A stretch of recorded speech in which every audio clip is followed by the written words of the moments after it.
अस्सलाम वालेकुम। सुबह दोपहर में हम हमारा पहला शो है. We got a special guest here with you, uh, the top scorer in the Islamabad United history and the player of the tournament in PSL 3, and now part of the coaching staff of both Islamabad United and the New Zealand team. Ronks, how are you? I'm good, man. Yourself?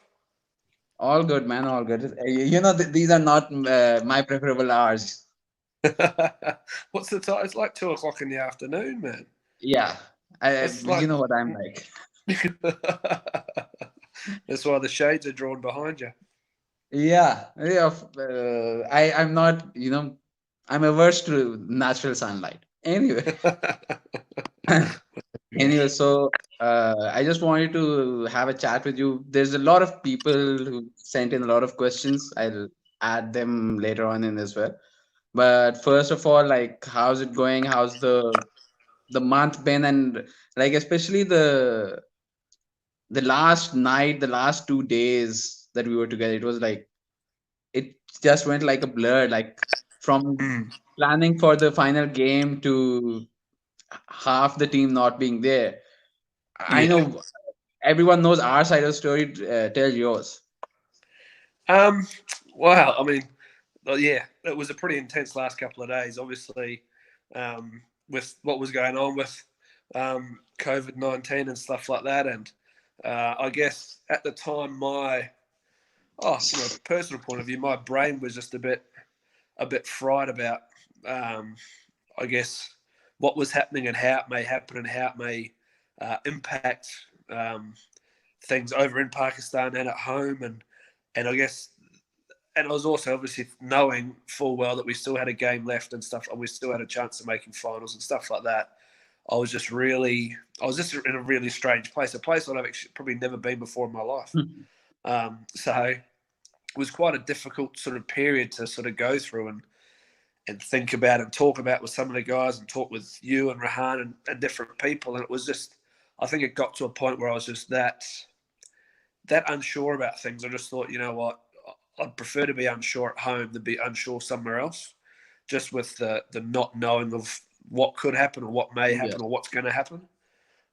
So it was sort of, it was strange because I've never had to do anything like that before in my life. So I it don't was think any of us, anyone in the world basically has still gotten to grips with just what the new normal is for us. But I yeah. mean, it's a bit weird. At least you're living the good life. You got your horses, you got your children, in Well, that order, obviously. well, yeah. We've got space here to. If we want a bit of space and a bit of time out, we can go for a Yeah. walk, and there's not a problem. There's no one around to harass us, and the kids won't chase after us, and the horses love a bit of attention. We've got some sheep and stuff like that, so we can sort of get out and about still without. Doesn't feel like we're locked down at all. Put it that way. Yeah, yeah. As I said, you're living the good life, at least relative to most people. But anyway, so I was going to talk to you about like the Australia thing, the New Zealand thing, your years at Islamabad United. But I just realized like a few minutes ago that the last professional game that you might have played was a 9 over game. Yeah, yeah. When you started off playing cricket, did you ever imagine that that is where you'd end up? No, not at all. Not at all. There was no T20 wasn't even a thing when I started playing cricket as a professional and stuff like that. So I guess for that sort of to eventuate the way it has, it's obviously been a lot of fun and stuff. But yeah, a 9 over game is it's interesting. Yeah, yeah. So I mean, you talked about starting off. So you have experience of like two very different cricketing cultures, Australia and New Zealand. You've had success with Australia. You saw a lot of success with that great Aussie team, and you had a lot of success with the New Zealand team. Did you think that there's like a special formula to that, or uh, because those two from afar seem like mirror opposites of each other? Well, they are pretty much. I mean, well, they are.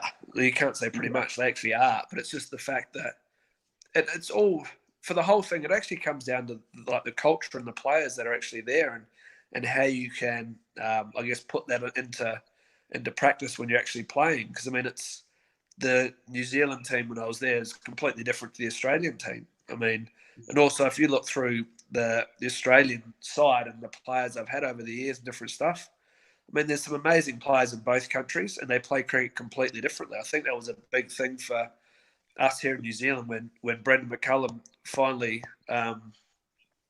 realised that we've got to play our way and not someone else's way. Hmm. And that's sort of where New Zealand came into its own a bit more. We sort of tried to be too much like someone else.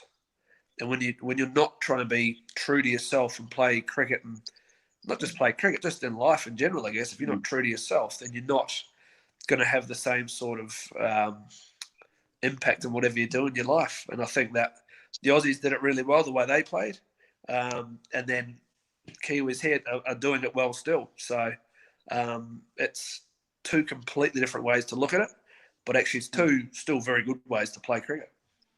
Yeah, you mentioned like New Zealand having and realizing their identity. Do you feel like that's an issue that you see in like the younger Pakistani guys or anything like that?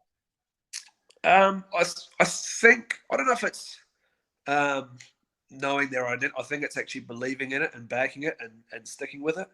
That's the biggest part of it. It's like you could decide to do something and say, right, well, this way we want to do it. And if it doesn't work after 2 weeks, a lot of people will go, oh, no, that's not the right way. Let's change. And Yeah, it's like, but it's not going to work that quick. Nothing works that quickly. If it does, then something's going to pop up and it's going to change it. So it's yeah, like, well, believe and back what you want to try and just don't give up that easily. Make it work. Keep sort of pushing at it, believing in yourself and your the plan you have or the goals you have set out and stuff like that, or those little, I guess, stepping stones towards a final target. Believe in those and believe in continue on with it and sort of stick at it. yeah. And is that something like when did you realize that that's the thing? Is that because of Baz? Because now you're part of the Black Caps coaching team as well. So like that's something that you have to be really wary of. So when was it that it clicked for you? Because when people look at your numbers in the PSL or the BPL or the CPL, and they look at like the player that you've been the last 4 or 5 years, and then they compare it to the your international record. Like a lot of people have questions and stuff like that, and a lot of people in Pakistan also never always like sort of are confused by it because they've been the one who've seen your dominance up close, and they're like, why didn't he have a much greater career? So what, was it your retirement when it clicked? Was it before that or after that? How did it go? Pretty much. It was pretty much the retirement. I think when I played international cricket, I tried to be too perfect, and that's not possible. You sort of Okay. trying to have the perfect technique or trying to go out and at the end of an innings and you get 10 balls to face, I need to make 30 runs. And Hmm. that's, you can't do that every time. It's not actually, it's impossible to do. No one does it. The best players in the world can't do that. So then Hmm. it's like, well, I put too much pressure on myself, and I came unstuck a lot because then in my brain I'd just fry myself, and then you go back to training. Right, I need to do this. I need to do that. I get to a game. Right, I have to do this now. You don't have to do anything. Like you can go into a game. You may face 5 balls. With my international career, I was batting at 7 most of the time in the white ball Hmm. stuff. You might face 5 balls at the end of an innings. You go and get 8 runs. That's still a strike rate. You're striking 150, and Yeah. it's like people look at that. They don't. They look at a lot of people look at stats and they say, "Well, your strike rate in international cricket was 150." Oh, that's great. What was your high score? 27. So, well, that's not great, but you're Yeah. still doing your job in certain ways Hmm. because there's always going to be another guy out there who was out there before you and he's going to whack it, different things. But Hmm. it took me till I retired where I didn't want to be the best. I wanted to relax and have fun more. I was still having fun before that, but I put way too much pressure on myself. So I got too edgy and stuff like that. But then once I retired, I guess the care factor to be an international player and be the best player and rah rah rah, it actually dissipated. So I was like, well, I want to go out, have fun. I still want to perform. I still want to enjoy cricket, and I still want to do well. But it's not the be all and end all now. Hmm. And I performed a lot better. And then So you look does back and you go, well, that annoys me because why couldn't I have that same feeling when I was playing internationally? But it's just the nature of I guess that's my career, and that is what it is, and how it worked out, and I can't complain. So just I truck mean, on. yeah, I mean, I'm assume that when you start off playing cricket, I mean, that's the thing that I talk to a lot of these young boys as well, is when you start off playing when you were like a 14, 15, 16, 16-year old, if you'd been offered this, whatever you have right now, you would have bitten the hand off. Like it's already Yeah, way beyond what you aimed for, right? So then you yeah. have to keep, obviously, you have to keep setting new goals, but at the same time, I mean, you mentioned the pressure thing. That's the thing that like a lot of people sort of don't really understand. People talk about pressure from the media or pressure from their fans, but the pressure from within the dressing room and the pressure that you have of for yourself within yourself, I don't think there's anything comparable to that, right? I actually even like in the dressing room. Even that doesn't matter. Like every single person, you actually put more pressure on yourself than anyone ever does, Hmm. and you make things a lot worse in your own head than things actually are. Even when you're doing well, you score 100. Oh, I should have scored 200.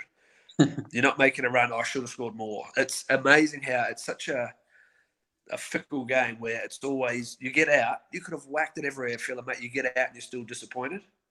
Yeah, So you've got to get it past always that. ends in failure. That's the Huh? thing. That's the thing about batting. It always ends in failure. Or unless you get a dirty little not out at the end of it, then it looks all right. Yeah. But you're right, it does. You actually, no matter what, if you get it, even at the end of an innings, if you're not out, then you think, oh, I could have scored 5 more runs. So you're right. Mm. It's always on the negative more than the positive, and that's where you've got to try and anyone just they have to try and change that mindset and say, well, we got to. You can't think that way because you put more pressure on yourself than anyone else will do. Mm. And that's just the nature of it. Even if you're performing poorly, you know there is pressure, but you're adding it to yourself, and the performances don't work out the way they want to. And even when you're doing well, you're like, oh, I can do better. It's just like, well, you got to get away from that and just go about your stuff. The best for me, the best players in the world, that doesn't bother them. They go out there and they play. If they fail, they fail. But they know more often than not that they're going to do the job and stuff. But they go out Mm. there and they just play and they watch the ball or they bowl the ball and they do their thing and they know what their skill set is and they just go about it the best they can. Um, And you just we mentioned like the best players in the world. You've been with him for like what 5 6 years now. Now you're his coach as well. Like, what is it that you see in say somebody like Kane Williamson that you would try to pass on, or you'd say to anyone watching this that that's the thing that you have to keep in mind or learn it's from or anything like that. it's just their brains, the way they in those pressure situations or where things are changing. You can sort of you look at these guys. It's not just Kane. There's so many batters where in a game situation where it's just getting a little bit tough. You can see some guys. You can just see in their face. You look at their eyes. And you can see things are just ticking. But these Yeah, other guys, and especially being from a wicket keeper's point of view, you get pretty up close and personal to them, so you can see it all. And these yeah. other guys, you just look at it and it's just like, no, they're still the same. They've got no issues. And Mm. then there'll be a few more dot balls that might get tighter, and then they do something. It's like, oh no, they're fine. It's Yeah. just the fact that in their brain, all the distractions that are there, that could be there, aren't there. They've actually let it all go, and they're just like, sweet, that's fine. Don't worry about that. Don't worry about that. And so and so's about to bowl the ball, but it's just that ball that's coming down at me that I have to worry about. And then Mm. they look so calm, and it's awesome to So, watch. It's so awesome to watch, but it's who's the annoying that guy? you can't. No, so who's the guy who you've seen panic the most? Panic the most. Yeah, Oh gosh, go on. I have no. But the best thing, like for me, the best part of keeping was always keeping the spinners and Hmm. watching batters who had no idea which way the ball was going. Yeah, Because then I knew myself. I thought, sweet, I'm either going to get a stumping, they're going to move, something's going to happen. It's going to be a yeah. wicket, and that's the part I enjoyed most about cricket, probably, or just keeping in general, is knowing that I knew what a bowler was doing and which way it was going, but the batsman Hmm. had no, and you could just see them. They're just jittery. Their feet were going hands, just different stuff. I didn't really pick out any specific play or anything like that, but Hmm. when you're watching that, it's just like, yeah. Like even when Shaddy's bowling and you watch guys, they have Hmm. no idea which way it's going. I Yeah. enjoy that. I have a lot of fun. Even when he gets all worked up and he's fizzing and firing and stuff, and a Yeah. bowler and a batsman comes out and he wants to do this and that. I said, mate, just something nice and simple. Samit Patel, just bowl your leg spin. He thinks you're going to bowl wrong ones. He thinks you're going to bowl at the stumps. Just bowl leggies, and he'll have no Scooby. And Samit's laughing as well at the same time, so it actually makes it's quite good. Yeah. Yeah, I mean, we had like this year was a little weird for us considering like how much fun we had off the field and how like I just did like a 20-page report on the tournament and I was like I still don't understand how we ended up where we ended up. Yeah, I know. That was the thing. I mean, we had guys perform, we had guys scoring runs, we had guys taking wickets. We just didn't seem to score them or to get the wickets at the right times to get us those results. And even one of Yeah, our wins against Lahore, we managed to pull that out of nowhere. So yeah, it's just like it was that sort of a season that unfortunately was really annoying and tough because you couldn't really put your finger on exactly what was going on and why the results weren't going the way we wanted them to. yeah. You know who I blame for that, right? The guy the guy who went in the middle for the tosses. Yeah, poor man couldn't win a toss, unfortunately.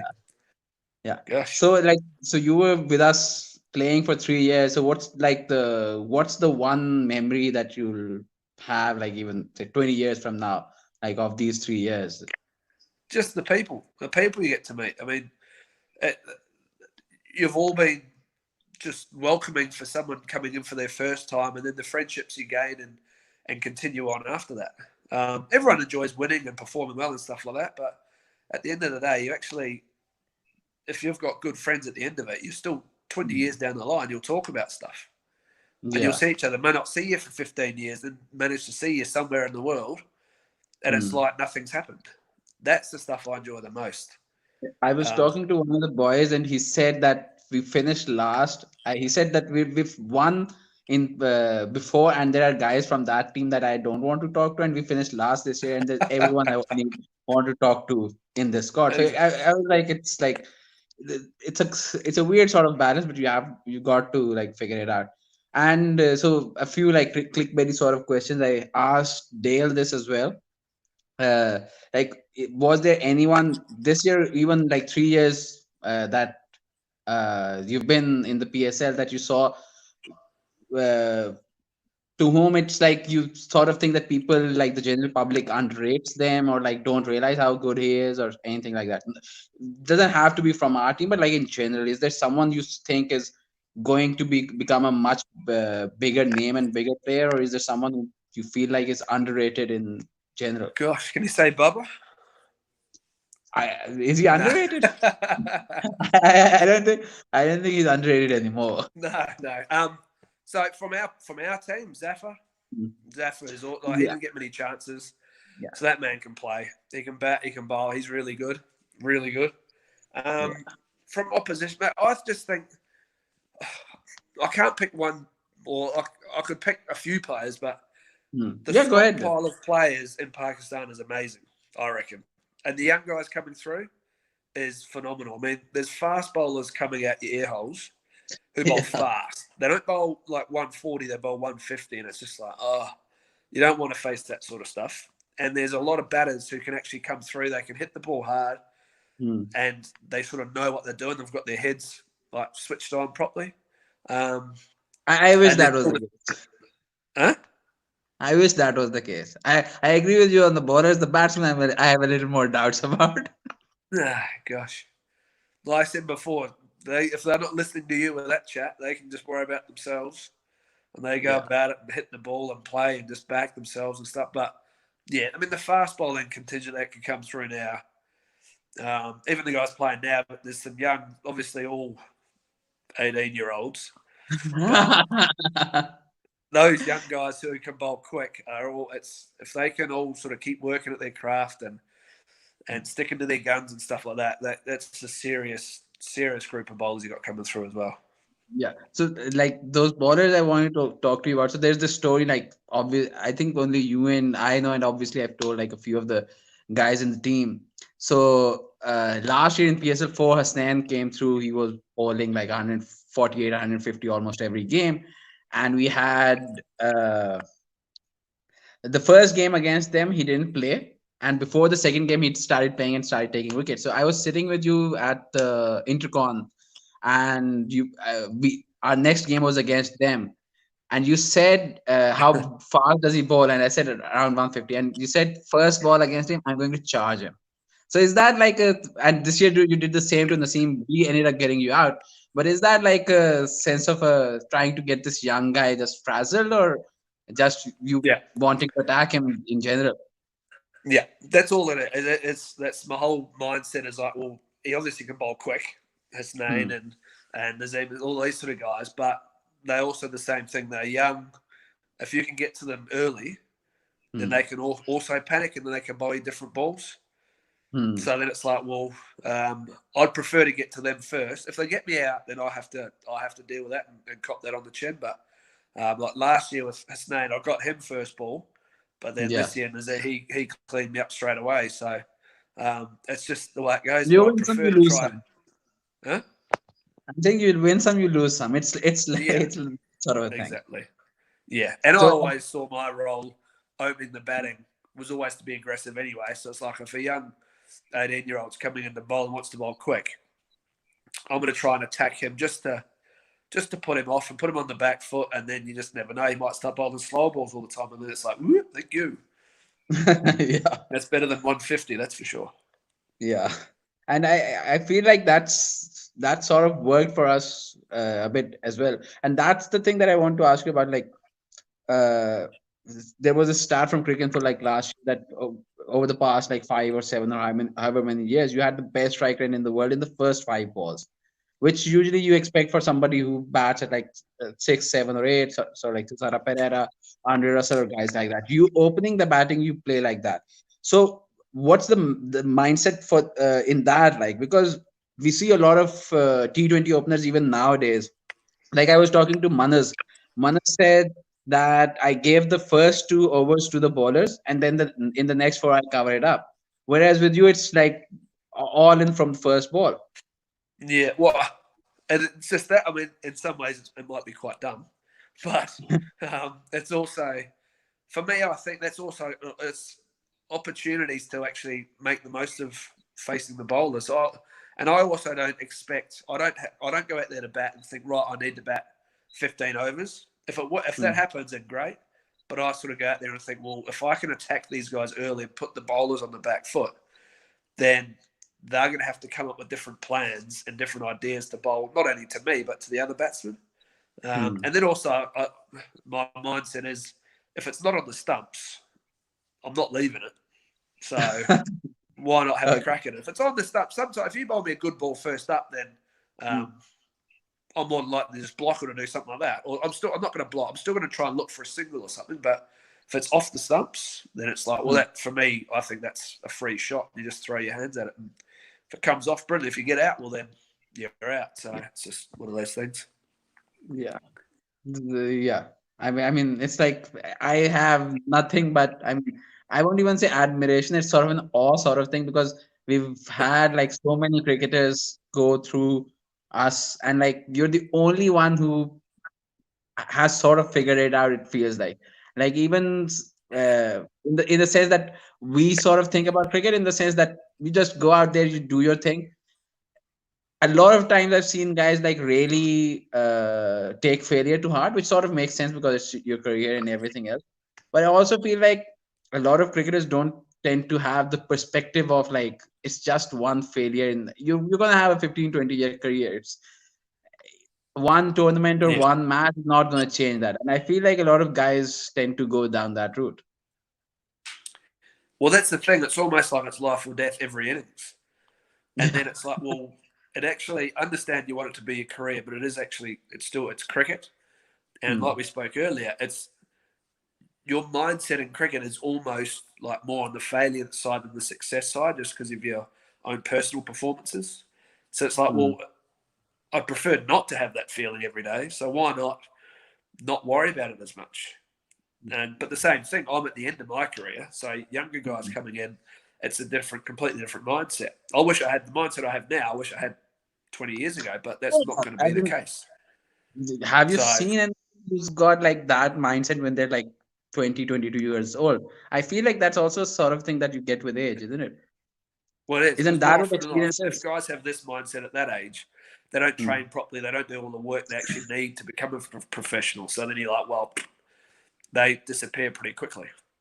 Yeah, So it's like, and well, like regarding developing the players, so like I want to there's a lot of Pakistanis here who always complain about their players not developing, or like I, I've been like for 30 years of fandom of Pakistan cricket, what I've heard is he wasn't taken care of properly or stuff like that. Do you feel like that's a valid excuse, or do you feel like it's just up to that individual? Because um, I'm asking you because like the thing that Pakistan see towards New Zealand, especially over the past say 10 years, is like anyone who gets into the New Zealand team, like you'll get the max out of them. Like Pakistani, I remember the first game Colin de Grandhomme, his debut was against Pakistan. He took like a 6 for against Pakistan, and the people on TV were saying this is a guy who wouldn't play club cricket in Pakistan, and we're giving him like 6 for in Test cricket. And I've yeah, always felt that that's the thing with New Zealand. Like whoever the player is, they'll get the best out of him. yeah. But that's the thing. You also have to stick with people. Like a lot of Mm, guys also, like if you hear players say they weren't looked after well enough, more mm, often than not, that person actually they want like handouts, and they haven't done the work to actually deserve that.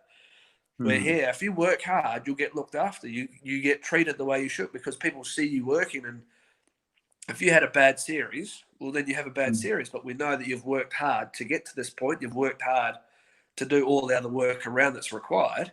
And then it's like, well, let's keep going with you because we know you can perform. We know what you can do. mm, So I'm not a fan of when I hear people say they weren't looked after well enough or they weren't given enough back and all that sort of stuff. More often than not, I think those people are looking for excuses, and then mm, it's like, well, no, you actually have to work to earn those rights. And mm. if you do the right work, and if you have your bad performances, that's everyone. Like we said, everyone does. But if you do all the work and you show that you're doing all the work, you don't just say you're doing it, then Yeah, people are more inclined to give you more of a chance. yeah, So, true. so I, it's the same thing. But also, I think New Zealand cricket in the last however many years, 6, 7 years, they gave guys a longer stint in the side. So if you mm, had a poor performance for a while, they actually stuck with you because you were the player they wanted. It wasn't an old school way. It was if you didn't play well in 5 games, then boop, you're out and you weren't seen again for a few years. And yeah. that sort of mentality makes it hard to actually feel um, not feel welcome, but actually feel a part of it and stuff, and feel like you can sort of perform there. Mm. So that always helped as well. You guys are going to have to come for a quick walk from a place because I need to get my phone charger. The phone's about to die. Okay. I I haven't actually, prepared well. it's, I'll leave you in a couple of minutes. Like, I don't want to disturb you You as sure? such. Yeah, yeah, yeah, Doesn't I'm take me fine. long, mate. It's going to get dark now. Doesn't take Okay. long at all, mate. Unless you do stuff It's like that. starting to get weird. No, no, mate. It's right here. See? Through we Yeah. go. Like I said, it's whatever, 9:30 at night, mate. All right. Fair Some of enough. us will be going to bed soon. You'll probably go back to bed, but I'm going to bed for the night. Ah, okay. You got to wake up for school in the morning, right? Mate, Mr. Ronchi in the morning. I'm the teacher at the moment. Yeah. So how's the homeschooling going? What's that like? Oh, mate. My gosh.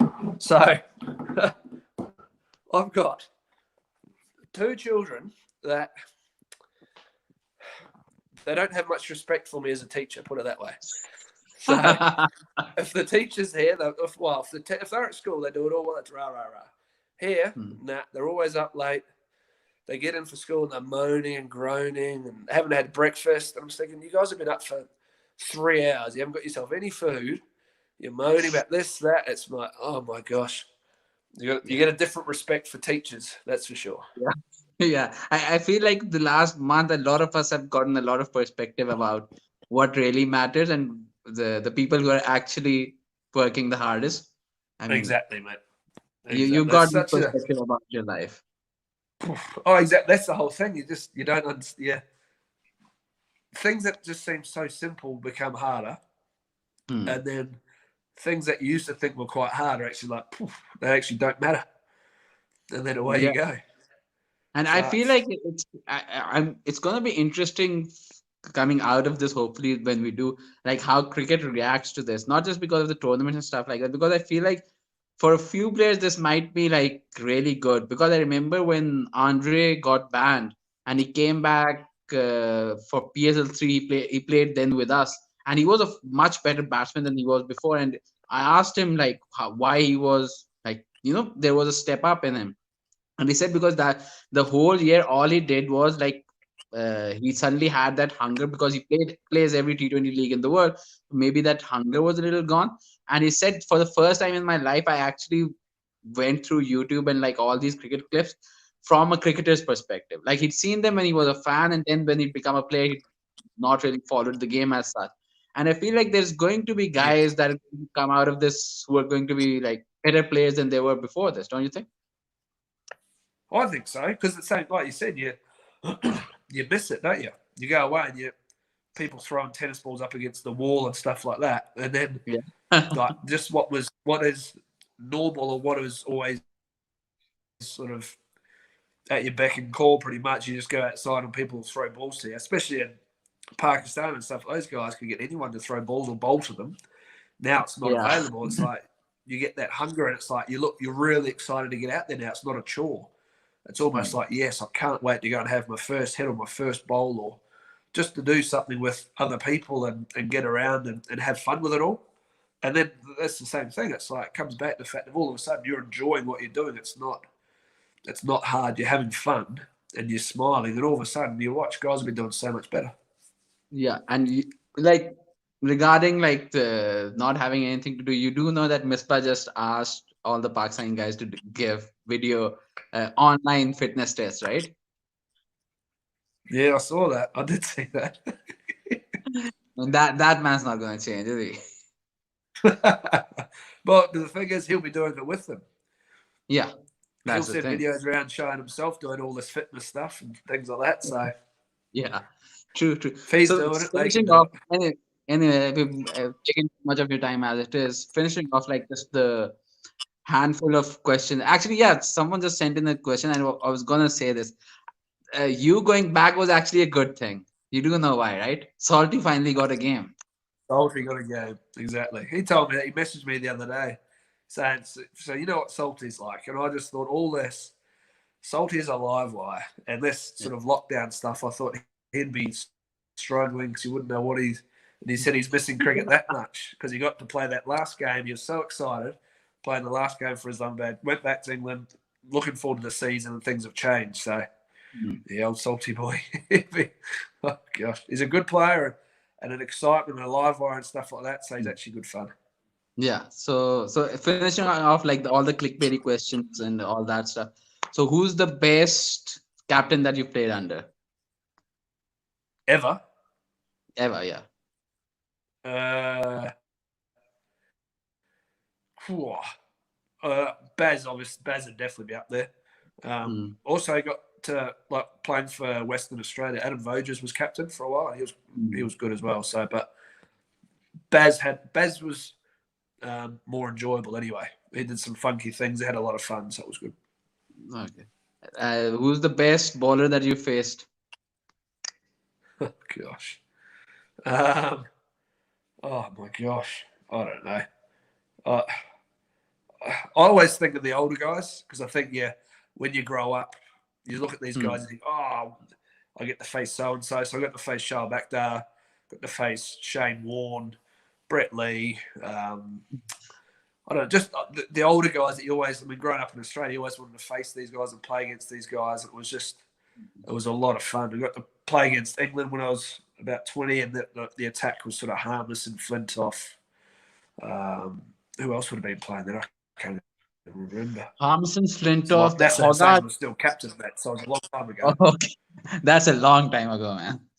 Yeah, yeah, exactly. Yeah. And so who's the best batsman that you've seen? Like maybe when I'll you're tell you one. keeping or anything Like like that. there was a lot of guys. It was great to stand behind and watch them go about their business and how easy they made it look.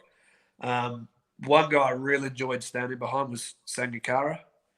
Okay. You could just see it was just effortless. And when he was playing spin, I could tell, you could just see, like, he'd make a movement and say, right, he's running down the wicket here. He's just going to clip him over mid-wicket. Deke, and it's just like, wow, this guy just make it look so easy. Yeah. So he was a lot of fun to stand behind.